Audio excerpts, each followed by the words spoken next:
چہروں کی بدصورتی کسی کو نقصان نہیں پہنچاتی، خطرناک وہ ہوتے ہیں جو اندر سے بدصورت ہوتے ہیں۔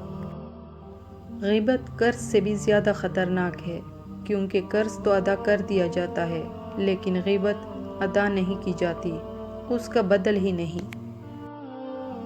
خدا کا بندہ وہی ہوتا ہے جو بندوں کا خدا نہ بنے۔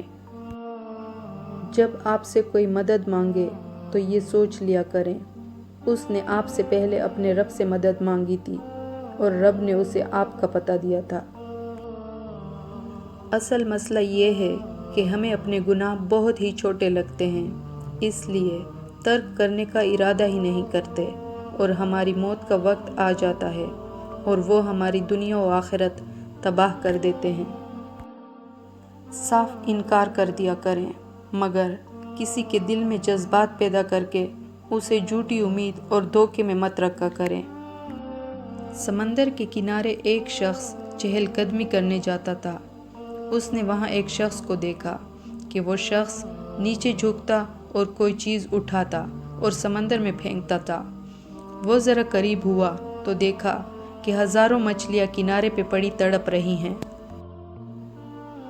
اس نے ہنستے ہوئے اس سے کہا، بھلا ان ہزاروں مچھلیوں میں سے کتنی بچا پاؤ گے؟ وہ شخص جھکا اور ایک تڑپتی ہوئی مچھلی کو اٹھایا اور سمندر میں اچھال دیا، پھر سکون سے دوسرے شخص کو دیکھا اور بولا، اس مچھلی کو فرق پڑا۔ ہماری چھوٹی سی کاوش سے بھلے مجموعی حالات میں تبدیلی نہ آئے لیکن کسی ایک کے لیے تو فائدہ مند ہو سکتی ہے۔ اپنی بساط کے مطابق اچھائی کرتے رہیں، اس فکر میں مبتلا نہ ہوں کہ آپ کے اس عمل سے معاشرے میں کیا تبدیلی آئی۔ حالات دیکھ کر ساتھ چھوڑنے والوں، یاد رکھنا وہ مقدر لکھتا بھی ہے اور بدلتا بھی ہے۔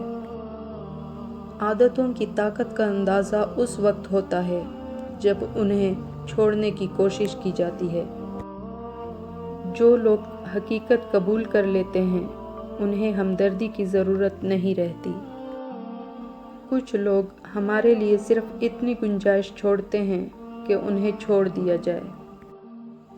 بعض اوقات ہم انہی لوگوں کے ہاتھوں اپنا مذاق بنواتے ہیں جن کو ہم کمزور لمحوں میں اپنی ذات کی سچائی سونپ دیتے ہیں۔ خوف خدا کے علاوہ کوئی بھی شے مومن کی اصلاح نہیں کر سکتی۔